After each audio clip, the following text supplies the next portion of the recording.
My wife and I were saving for a house. Every month we set money aside, lived frugally, dreamed about our future. Then I found out my wife spent everything, but not on us. She thought I would just accept it. She was wrong. I still remember the exact moment I met Caroline. It was at a tech conference in Seattle, where the constant drizzle outside matched the steady stream of coffee inside. She stood out immediately, not just because of her striking presence, but because she was the only person who challenged the keynote speaker's marketing strategy with actual data. I was impressed. She was brilliant, beautiful, and ambitious. The perfect woman, or so I thought. We dated for a year before getting married in a small ceremony in Portland. The rain held off just long enough for our vows, which felt like a good omen at the time. We both had similar dreams, eventually settling down in our own home, maybe starting a family. We agreed that renting in the city was throwing money away. That's when we made our plan. I worked as a senior software developer at a growing startup, while Caroline headed the marketing department for a mid-sized tech firm. Together, we made enough to put aside $5,000 every month toward our dream home. We lived modestly in a small apartment, cooked at home, and tracked every expense in our shared spreadsheet. Caroline always seemed so enthusiastic about our financial planning, suggesting ways to cut costs and finding better interest rates for our savings account. Every few months, I'd check our joint account, watching with satisfaction as the numbers grew. $30,000. $60,000. $90,000. After 2 years, we had saved $120,000. We were getting close to having enough for a down payment on a house in one of Seattle's better neighborhoods.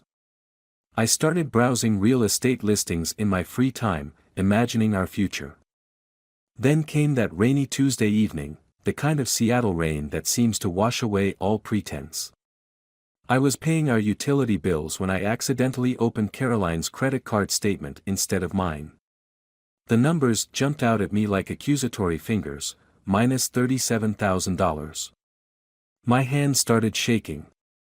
This had to be a mistake. Caroline and I shared everything about our finances.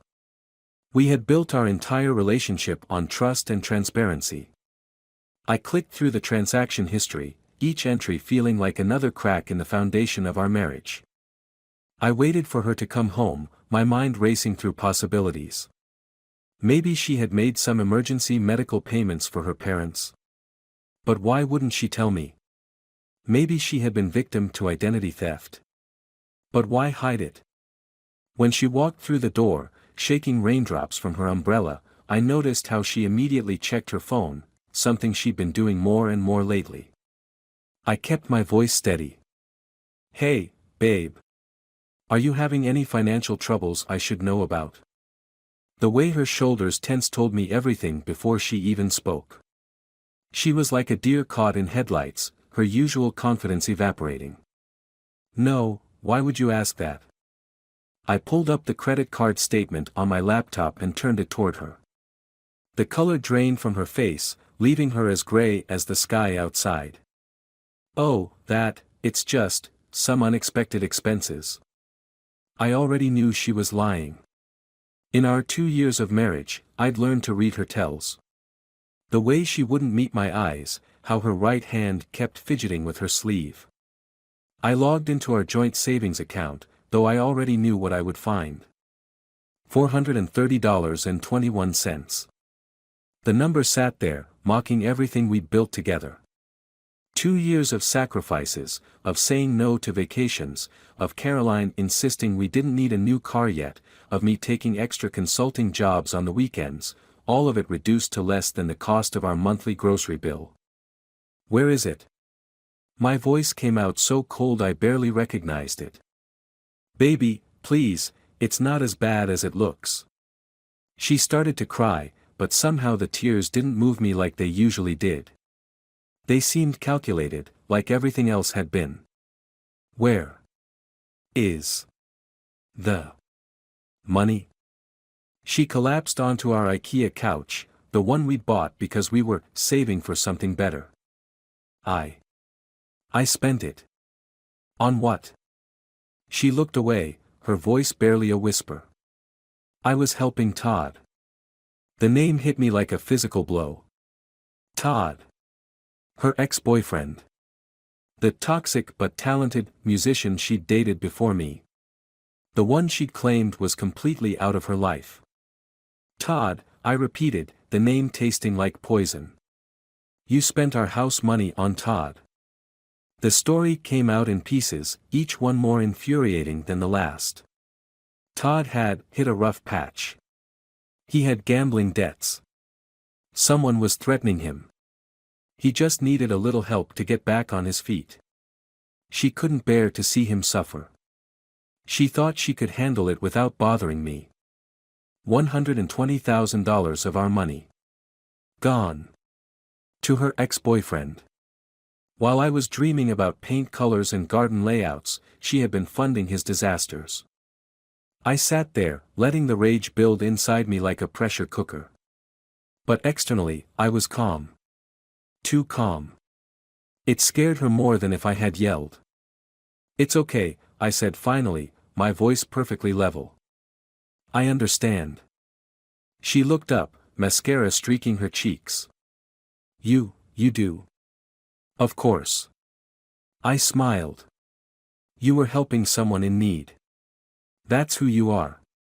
Caring. Generous. Relief flooded her face. She reached for my hand. I knew you'd understand. I promise I'll make it up to you. We can start saving again. I squeezed her hand gently. Don't worry about it. Let's just go to bed. She fell asleep quickly that night, probably exhausted from the emotional confrontation. I lay awake, planning. Because while Caroline thought she knew me, she had no idea what I was capable of. She thought I was the nice, predictable tech guy who would eventually forgive her. She was about to learn how wrong she was. The next morning, I called in sick to work. As soon as Caroline left for her office, I began executing my plan. First, I transferred every cent from our joint accounts into a new account she couldn't access. Then I started digging. Caroline had always been careless with her passwords. I found her email login in under an hour. What I discovered made the previous night's revelation seem tame. Hundreds of emails between her and Todd, spanning our entire marriage. She complained about me, mocked my careful financial planning, joked about how I actually believed she was as excited about saving as I was. They laughed about how I had no idea she was helping him. Todd called me her personal ATM. I read every single email, letting each one feed the cold fury growing inside me. Then I started taking screenshots. Lots of screenshots. The next phase of my plan required patience. I created a detailed document, organizing all the evidence chronologically. Every transfer to Todd. Every mocking email. Every lie she'd told me while secretly undermining our future. I even found photos she'd sent him, nothing explicit, but intimate enough to prove this wasn't just about money. Then I waited. For 2 more weeks, I played the understanding husband. I listened to her promises to make things right. I smiled and nodded when she talked about getting a second job to rebuild our savings. I kissed her goodbye every morning. On a Friday afternoon, exactly 17 days after discovering her betrayal, I put everything in motion. First, I sent the entire documentation package to her parents, with a polite note explaining why I would no longer be attending their family events. I sent copies to her closest friends, the ones who had been in our wedding party. I sent one to her boss, because I'd discovered she'd been using company resources to help Todd with his projects. Finally, I sent everything to Todd himself, along with proof that he wasn't Caroline's only charity case. She'd been giving money to 2 other exes as well, telling each one they were special, unique, the only one she still cared about. I also included the contact information for the gambling addiction hotline, a final, petty touch that I'm not proud of but couldn't resist. I had everything timed perfectly. The emails would arrive just as Caroline was leaving work. I packed my essential belongings into my car that morning, so I was ready when the calls started. Her first text came at 5:47 p.m., "What have you done?"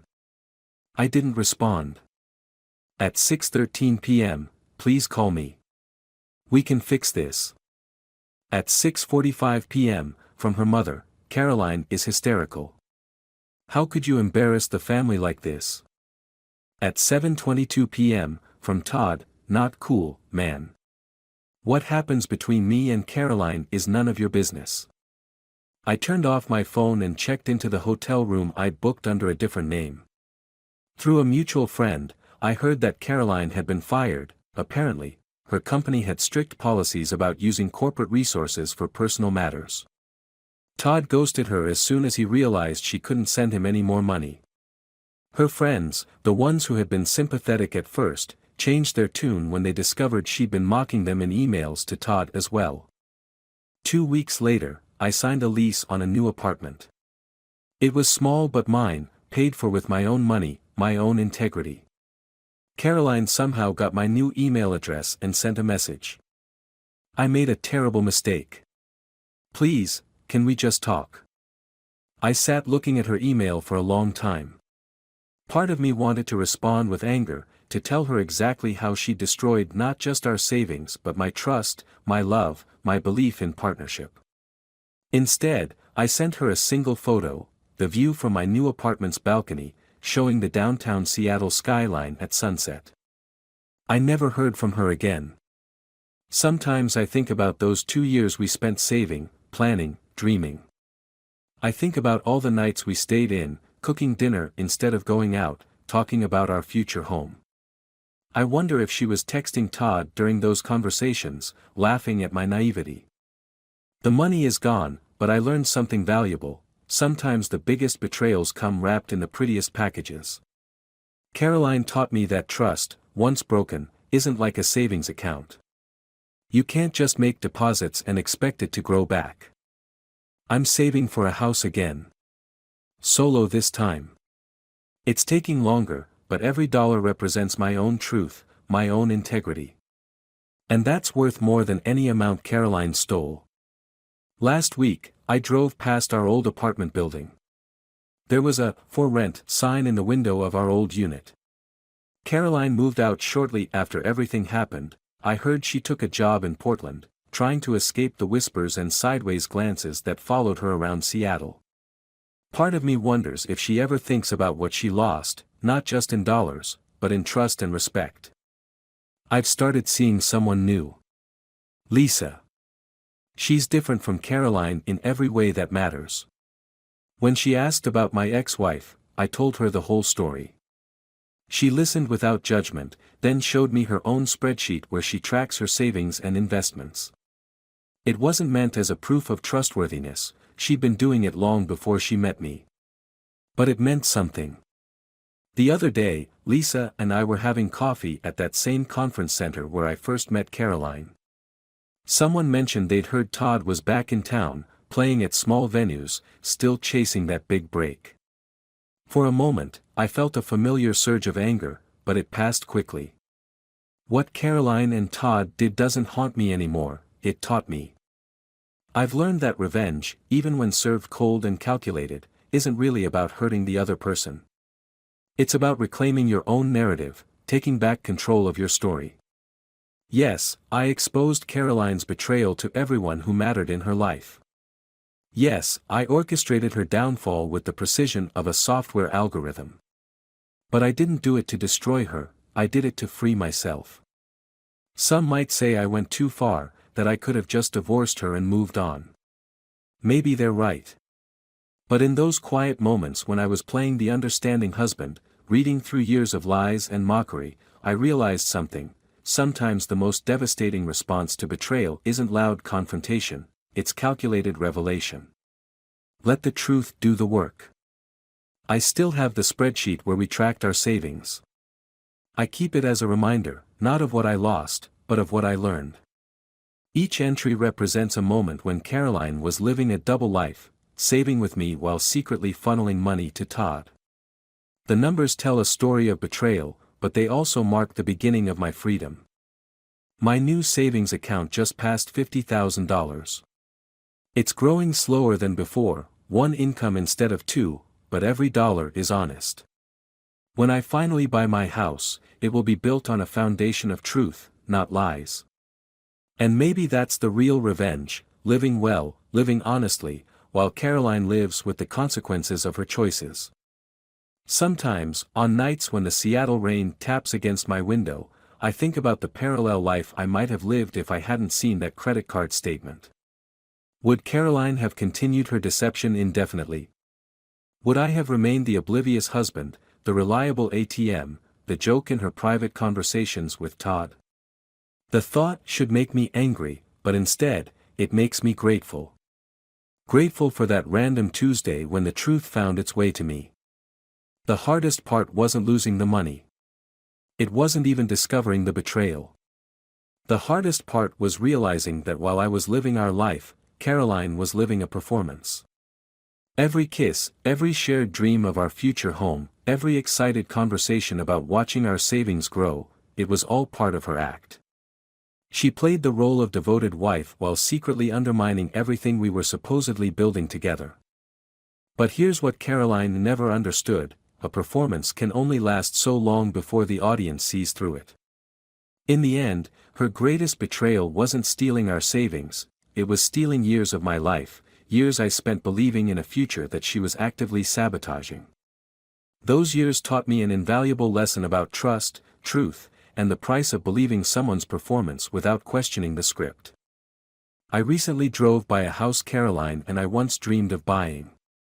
It's been renovated, painted a soft gray with white trim.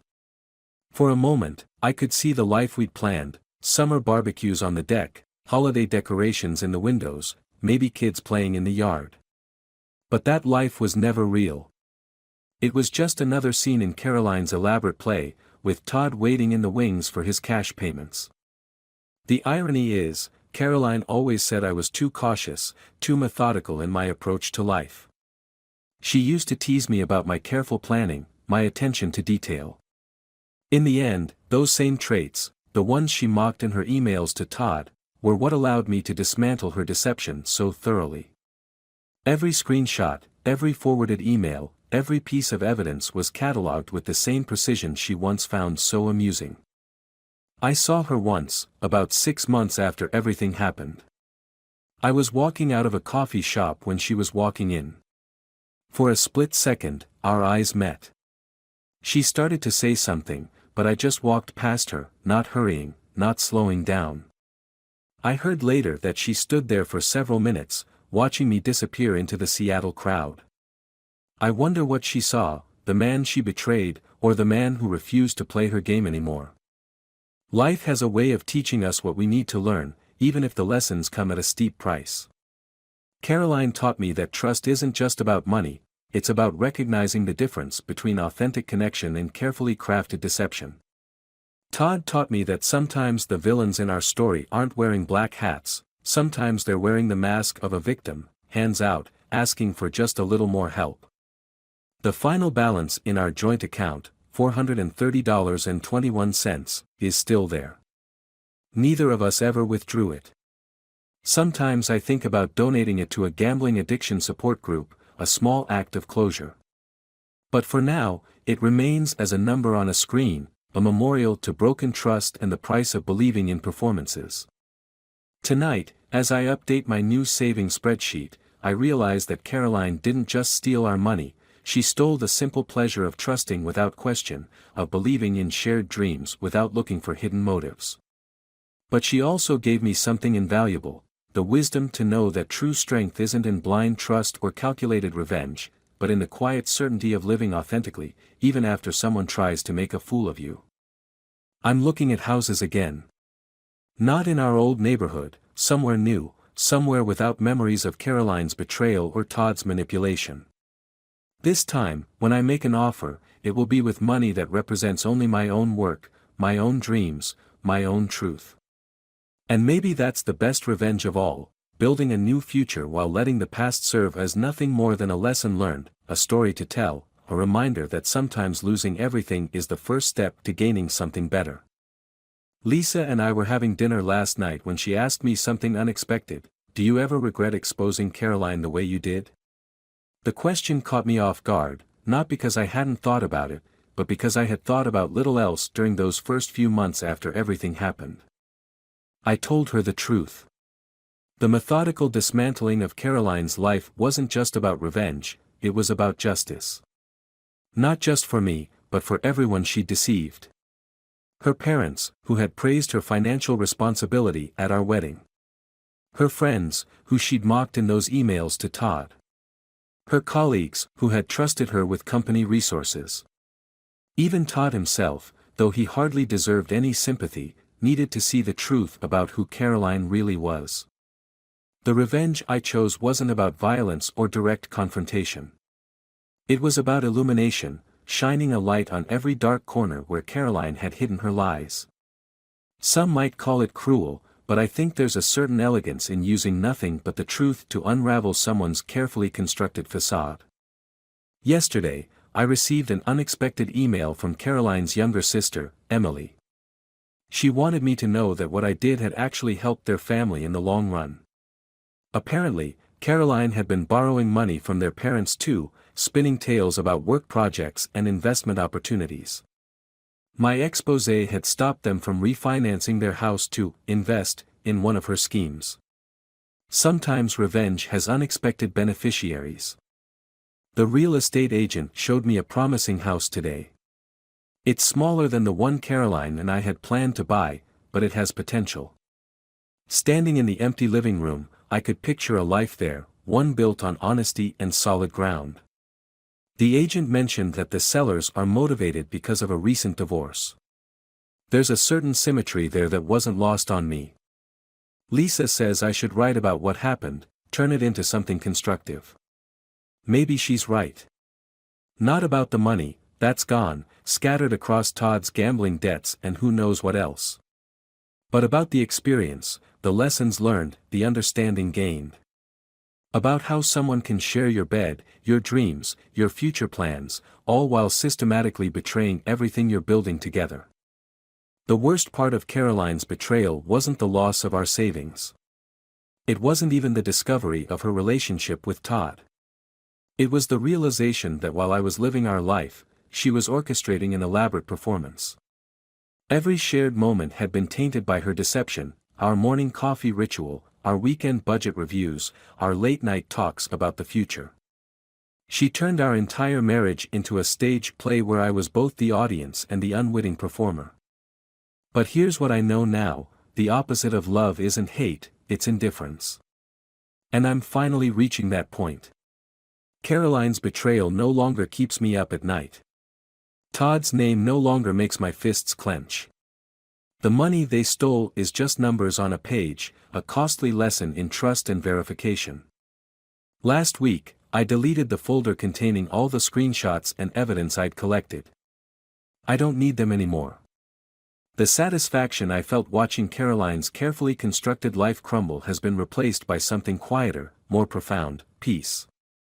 The kind of peace that comes from knowing you survived someone's worst and emerged stronger, wiser, more authentic.